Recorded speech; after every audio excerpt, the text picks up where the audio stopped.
All right, Revelation 15, chapter 15. This is a short chapter.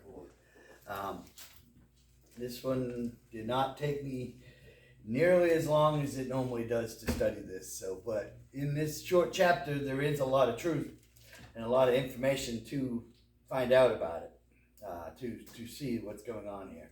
So it's kind of, there's some, for it to be only 8 verses long, there's some action here. There's some stuff going on. This is kind of like the build-up. The symphony is played all night. Now they're building up to their grand finale, and that's kind of what's going on here.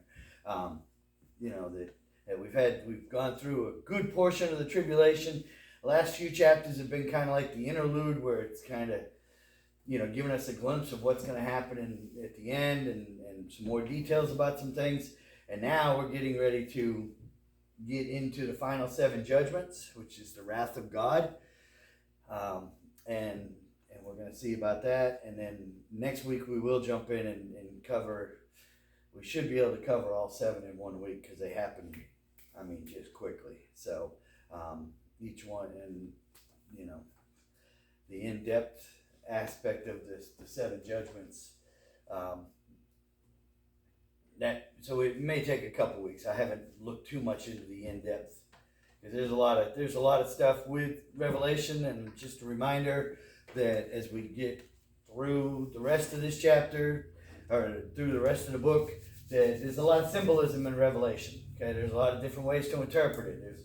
People think it's all history, that everything's already happened, and that all this stuff has happened already, and whatever. And then there's other people that think that this is just a fairy tale, and it's total fiction, and you don't believe anything about it, or whatever. And then there's people that believe that see it as that this is just kind of a warning letter of to what's to come, and so that people are prepared.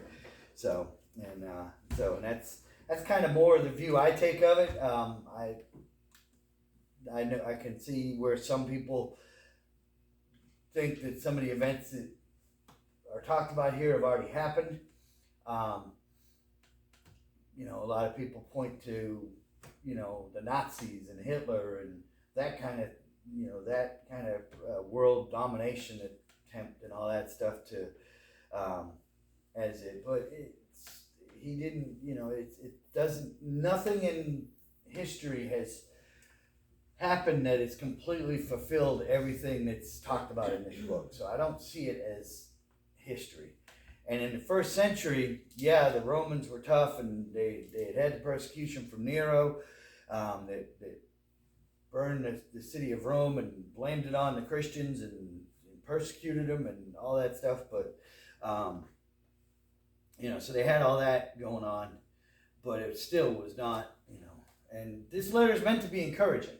This letter is meant to be encouraging. It's to tell us that as believers, no matter what happens to us, we're going to be okay. God's going to see us through to the end, and we're going to get a glimpse of that today in 15. We're going to talk about it. So okay, there's the mouse. All right, maybe gonna work. Oh, there we go. Okay, all right. So I got to be there for it to work. Okay, cool. All right, so we're going to look at verses 1 through 4 first. Okay, so 15, 1 through 4. And I'm reading out of the New Living Translation. Okay, so 1 through 4. Then I saw in heaven another marvelous event of great significance. 7 angels were holding the 7 last plagues, which would bring God's wrath to completion. I saw before me what seemed to be a glass sea mixed with fire, and on it stood all the people who had been victorious over the beast and his statue, and a number representing his name. They were all holding harps that God had given them. They were all singing the song of Moses, servant of God, and the song of the Lamb. Great and marvelous are your works, O Lord God, the Almighty. Just and true are your ways, O King of the nations. Who will not fear you, Lord, and glorify your name? For you alone are holy. All nations will come and worship before you, for your righteous deeds have been revealed. All right, so as we talked about in the last chapter, or a couple chapters, the Antichrist is taking power peaceably, and then he turns and basically declares war on anybody that does not want to align with his thinking and his ideology and everything. He sets up a one world government, one world economy, and a one world religion. And he's got a spiritual leader. We see them, they're represented in chapter 13 by a beast coming out of the water and a beast rising out of the land, that Satan himself gives power to both of those to be able to perform miracles and to do their work on the earth for him. And so they're getting power from Satan himself. And so they set up a statue, they build a statue that the spiritual leader declares everybody has to worship, and if you don't, they'll kill you. And much like what happened in Daniel's day, and Shadrach, Meshach, and Abednego in the book of Daniel, they had to worship the golden image. And then there's also, to prove your loyalty and to be able to buy and sell in the economy that he's setting up, you have to have a mark of number 666, which is number 6 is the number of man, plus you got the Satan and the beast or Satan, the Antichrist, and the spiritual leader. So that's why it's believed that it's 3 6s. So and so we see that here, and if you don't take that mark, then you can't buy or sell. You can't go to the grocery store anymore and just get some stuff. You can't, you got to survive on your own, and they're going to come after you. They're going to try to, and stuff. So, but there is a group that will stand strong against them, and that they will not bow. They will not give in. Okay, we were told in chapter 14 that if you accept the mark from the Antichrist, that you're aligning yourself with the world system. If you accept that mark, then you will not be in heaven. Then you are turning your back on God. And it's made very clear in chapter 14 to not accept that mark, and because that gets you admission into the world system, but it keeps you out of heaven. And so there are going to be some saints that are going to be, believers standing, and these believers are the ones that stood strong. They didn't give in to the world leaders. They didn't take the mark. They're in heaven, so they were probably either starved to death or whatever, got killed. Who knows? Who knows what happened. Right, exactly. So they were probably tortured and killed or whatever, but these are the ones that remained faithful throughout the whole time. And so, and through the whatever happened with them and stuff. So,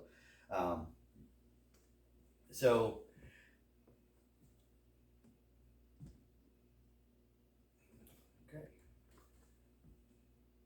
There's a spelling error. Okay. And so these people are there in heaven.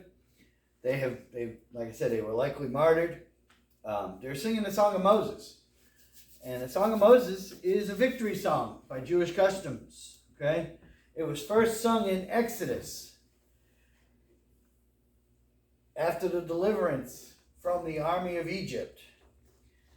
We all know that Moses led the people of Israel out of Egypt, and they crossed the Red Sea, and because he parted the water, and then after everybody walked through, the army of Egypt was pursuing them, and they tried to go forward, and they went across that dry land, and then Moses put his arms down, and God just brought the sea back in on him and drowned and killed them all. Killed the whole army, or the majority of the army of Egypt. And so after that, the people that had witnessed this, the people of Israel witnessed this, they sang this song. And that's in Exodus 15 if you want to go take a look at it and study it. But they sang that song. And so it's a song of victory. They had victory over the army of Egypt, and they that it was defeated. Okay? It was also sung when they returned from Babylon. Throughout the Old Testament, we see that the children of Israel, the people of Israel, were unfaithful in a lot of ways and stuff, and they got to the point where God gave them over and let the Babylonians invade them and carry them off to Babylon. And they were there about 70 years. And when they came back, they were allowed to go back after that period of time. And when they were allowed to go back, they sang this song for when they returned. Okay? So so we see, and also Isaiah prophesied in Isaiah 11:15 through 12:6 that when God calls his people back to their land, that they will sing this song. And so, a lot of people take the prophecies of Isaiah and I don't exactly know the timeline, if that was he was talking about when they returned back from Babylon. A lot of people take this to mean that when God calls his people together, and we talked about how he's going to have people hiding. It'll be a remnant of people that will be hiding out in some place. Most people believe Petra, and they'll be protected from the Antichrist and Satan and all those. And so they will, and so that could be there as well. That Isaiah is talking in that passage, and Isaiah is talking about when God calls his people back to their land and everything, and at the end and stuff. So, but we see the believers in heaven that were martyred are there. Okay, now let me address one thing. Okay, because this is something that this passage here, because all of these believers have a harp. They're given a harp to praise the Lord, to praise. Okay, so most people think that when we go to heaven, we're going to get angel wings, we're going to get a harp, and we're going to sit there and do nothing but strum the harp and praise God all day. That is, what's that? What's that, Billy? That's not true. No, it's not true. That's exactly right. It's not true. Okay? So it is not true. We are not going to become angels. We are not going to get angel wings. Okay? We're going to get heavenly bodies, but we are not going to, I highly doubt they're going to have wings. Okay? So all the cartoons and all the people, and even now you see it now that, when people die, they, somebody will say, oh, they gained their wings or they gained whatever. No, they didn't. They're in heaven. Okay? But yes, we may all have a harp that we gotta, we can use to praise the Lord and stuff. But that's because there's gonna be a lot of worship in heaven. There really will be. Okay? So, but we're not gonna be angels. We need to worship the Lord, and we need to practice worshiping the Lord here. My wife always said that this here was just practice, and when we got to heaven, God would show us how to do it right. So, and I truly believe that that's the case. So, okay. So, all right. The Song of the Lamb, which is the other part of this, is a song that shows all worship belongs to God and God alone. All right. We know that everybody in heaven, there's complete worship in heaven, and everybody in heaven is worshiping God. Okay? But there will come a point in time, and it's, if you look around right now, especially if you look around at any point in history, it's hard to believe. But there will come a point in time where there will be complete worship of God on earth as well. Okay? Philippians 2:10, Paul says, every knee will bow and every tongue will confess that Jesus Christ is Lord. And that's what's going to happen here. And so we see, and that's what the Song of the Lamb is basically saying, is that God is the only one worthy of praise, and he's the eternal King. He's King forever and ever. We a lot of times say the King of Kings and Prince of Princes and all that kind of stuff or whatever, but God is the eternal King. and King of Kings, and there will be no one higher. And basically that song is talking about that, and that he is due praise. Right?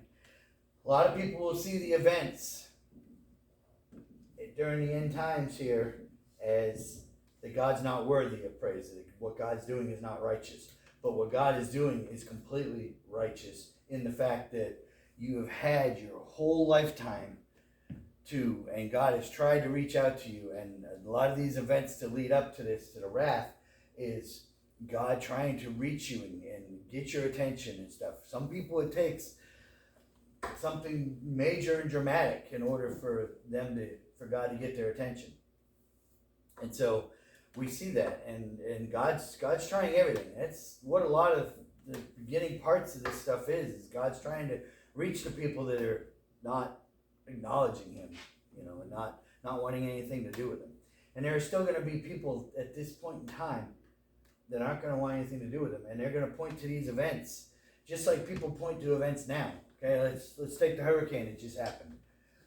Why would God allow that to happen? People say. Well, man has chosen to live in a fallen world, and the world is deteriorating, and the evil and the fallenness of the world is taking more and more of the earth over and over, and so it's these events are happening, okay? But God uses those events to reach people and to touch people. Yes, lives are devastated. Yes, lives are impacted hugely. Stuff is destroyed. It's sad to see, but God uses those events to reach people. There's always, and it's harder to find them now in the media, but if you look hard enough, you can find them where they talk about good things that have come out of this. Neighbors helping neighbors. It's like the 9/11 attacks. We talk about those every year and stuff. That's what happened. Everybody started being nice to each other for a little while and helping each other and wanting to, because it kind of shook us up. Okay, and then within a year we got back to our old way. Sad to say, but that's the case. So God uses these events to reach people and to help people and to help people to come to that understanding. So, and God doesn't, it's people will argue this point and blame God and everything else, but, we make our choices.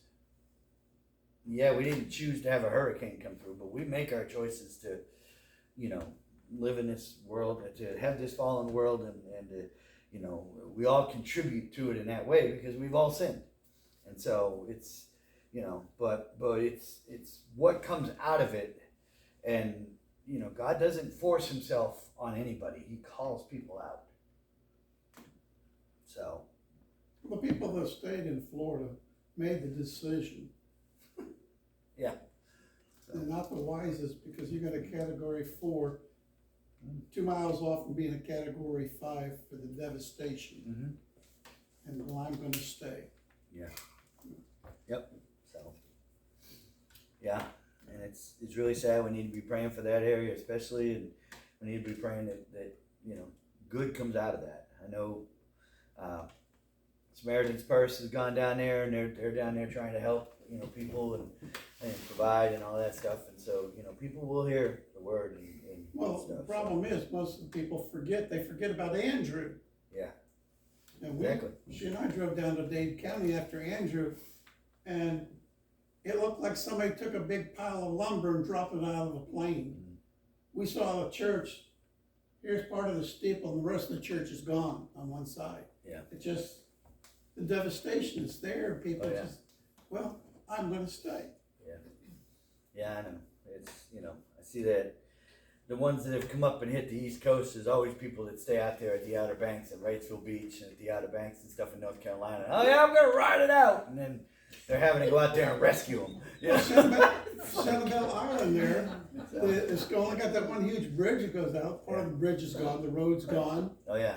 The houses and everything are gone. And they and these things are so unpredictable. I mean, I was looking at the thing the other day, and I was just like, if this storm actually does what they're saying it's going to do, it's going to come in and go across Florida, and then immediately cut back in and come up and go up. That was when they were saying it was going to go up through Savannah and go up over the I would pass over Greenville, and then it was going to go up, and then it's going to take another right hand turn, at, you know, somewhere near and go right across Baltimore. And I'm just like, so it had like this S design, and I'm just like, I think somebody designing this, you know, looking at this model is drunk, because you know, that's crazy. But it took a path similar to that, but it didn't go exactly where they thought it was gonna. You know, the eye was supposed to go over Greenville. The eye ended up going over Florence. There's about 150 miles difference right there. You know, at one point they had the eye going right over us, and I was just like, my mother-in-law called and was just checking in or whatever, and I said, yeah, we'll be all right. The eye's coming over. She's like, what? I'm like, don't worry about it, you know. It's real common in the eye, don't worry about it. Yeah, exactly. So, but then it ended up being that, you know, it moved a little closer, and then her son down at Myrtle Beach, because he was down at Myrtle Beach, they were up in Virginia. They all stayed down there at Myrtle Beach, and her son stayed and whatever, and he was just, and then he got to the point where she asked him, she said, are you going to go? And he said, well, where do I go? If I go inland, I'm going to run right into the storm. If I go south, I'm going to run right into the storm. If I go north, they're saying it's going to cut across. There's not a whole lot of place for me to go to get off the beach to, you know. So, and he's all right. You know, but Thank goodness. but yeah, but they're all right. But I'm just like, you know, so. But it ended up moving a little further that way, and the beach got hit harder than they originally expected, because it stayed out in the ocean a little longer, picked up more strength while it was there. So they don't really know what these things. They got general ideas, but they don't really know. So that's why they call it the spaghetti model, where they got all these different possible tracks or whatever it's going to take, and it's just. We were down there doing one, 79 kids, we were down there. Uh-huh. And, like I said, they told us to get out. Where are you gonna go? You couldn't go anywhere. Yeah. Traffic was so backed up. Oh, yeah. We just stayed and rode it out. Yeah.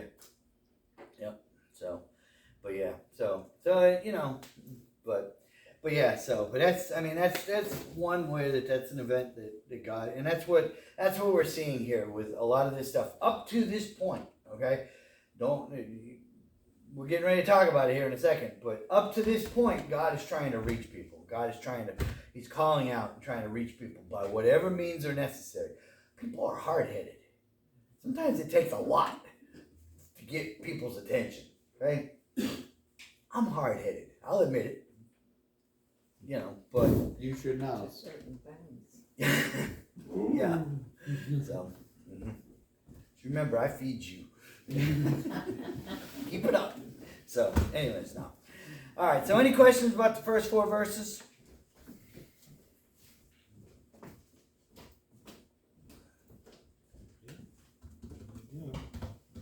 All right. We're going to look at 5 through 8. And that'll be the whole chapter. There's only 8 verses in this one. I was reading it the other day. I'm like, where's the rest of the chapter? So okay. Then I looked and saw that the temple in heaven, God's tabernacle, was thrown wide open. The 7 angels who were holding the 7 plagues came out of the temple. They were clothed in spotless white linen, with gold sashes across their chests. Then one of the 4 living beings handed each one of the 7 angels a gold bowl filled with the wrath of God, who lives forever and ever. The temple was filled with smoke from God's glory and power.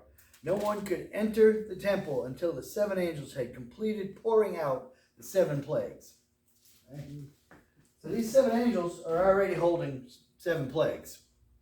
And then they're going to be given, where'd it go? There it is. Then they're going to be given God's wrath in these bowls as well to pour out on humanity. Okay? And we're gonna see these judgments here. All right? And the angels are going to go about the earth and to their intended target that each plague is designed for, because we're going to see some hit water, some hit other things or whatever. Okay? Unlike other judgments that... Okay, wait a minute, yeah. The temple will be filled with smoke. Okay? this shows God's glory and power. The fact that the temple was completely filled with smoke shows God's glory and power. Nobody's allowed to enter the temple, the tabernacle, temple, whatever, the heavenly dwelling of God at this point. Whereas there were beings, people there at that point. Right? Nobody can enter until the angels are done. Right? The time for entering the presence of God is done at this point, is what this is showing. The wrath is getting ready to be poured out. Okay? Now, along with that, unlike the other judgments that have come upon the earth, and these will come upon the earth and affect the earth, right? But these are targeted to the non-believers.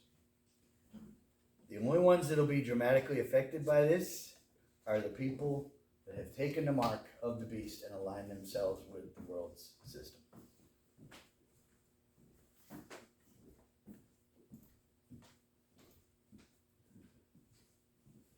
Okay. And so, I don't know how that's all going to work. There's a lot of different theories on this. Some people think that the people that we just talked about in the beginning of chapter 15, that basically all believers are going to be gone. That falls under the mid-tribulation theory of the rapture or whatever. That, you know, God's going to pull out everybody at this point, and it's there, but that's, you know, and that could be part of the overcoming that they had. And stuff, and it, you know, God talks about cutting the days short, so that's where a lot of people get that idea of mid-tribulation rapture. That they think that there will be no more believers on earth, and that this will just impact everybody. Others think that there will be still believers on earth. We know that to the very end that there's going to be believers that are that 144,000 we talked about that are going to be in hiding. That God's protecting that remnant, so we know that they're going to be there. But there's just a lot of there's a lot of people that think that they're going to believe us, and I'm more of that myself. You know, and if we spoke of the Left Behind series, if you read that, then that shows that there are believers that are going to try to fight their whole way through, and that they'll be here at the end or whatever. Again, it's a fictional series. We're not putting a lot of stock into that, but it's based on an interpretation of Revelation. So. But I honestly think that there will be people here. Now, how is this going to work? Because one of the things that I'll tell you that we're going to get ready to study next week is that the waters of the earth will be turned to blood. And there's a special proclamation with that an angel calls out that says, you spilled the blood of the believers, now you must drink blood. And so, okay, so now if you got believers on earth, okay, so does God make it that if they're a believer that the water is normal to them, or it's blood to everybody else? First the water gets bitter, and then it goes to blood, and you know, all that stuff. It's going to be a lot of fun next week. I'm looking forward to those. But so is it possible that if a believer goes up and gets a drink of water, a drink of the blood, that it's actually water for them and blood for everybody else? Anything's possible with God. Okay. No, like in the olden days, they didn't drink water, they drank the wine. That's true. Yes. And so That could be. But yeah. So we'll see. You know. So who knows what'll happen with it? And you know. But again, it's not, you know, how all that's going to play out. We don't know. I really hope I'm not here to see it live. I want to see it from heaven. But, you know, if I am, you know, okay. At least I'm going to feel prepared in knowing what I know about this, okay? But one of the four living beings, I got to wrap this up. One of the four living beings is going to give the angels their bowls they have the plagues, and then this will have the wrath of God in it as well. And so it's going to be really, really powerful. Basically, you're gonna take these plagues, and it's gonna have the wrath of God put in with it, and it's gonna really, you know, gonna give it turbo kind of thing. You know, it's gonna really soup it up and make it really more powerful. And so, And they have to go, as we talked about, they have to go out, before anybody can enter the temple up there, they have to go out and complete their work of pouring these bowls of wrath on the earth. Okay?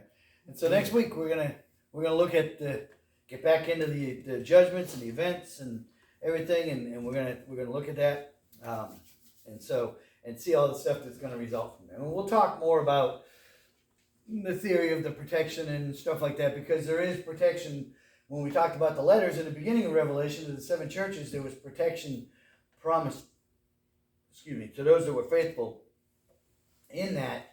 And a lot of people believe that that's removal from the earth by rapture. Other people believe that, God's going to supernaturally protect those, like I say, making it blood for the non-believer, water for the believer. Who knows? Okay? So we'll talk more about that next week. But if you want, I wanted to talk about it this week, and I didn't get a chance, or I thought since it was a short chapter, I wouldn't take so long, but so much for that. Mark 13. If somebody wants to take a look at Mark 13, the entire chapter, just read it and see if anything strikes any resemblance to what we've been talking about. Because that is the words of Jesus himself telling what would happen at the end times. And he talks about how bad it's going to get. And so we, if you want to look at that and see, and I may quickly kind of at some other point here, maybe after we do the wrath, after we do 16, before we go too much further, I'll work that in. But I've been holding on to that. I've been wanting to work it in, and I thought this week would be a good week, but not so much. But if you want to read it and see, if it strikes any familiar chords with what we've already seen in Revelation so far. Okay. Any questions, comments, thoughts? Bruce, Yes, sir. how could anybody possibly have any questions after you've explained this all so clear? Clear as mud, right? So, because I'm up here explaining it, I don't know that I've got it clear. So, but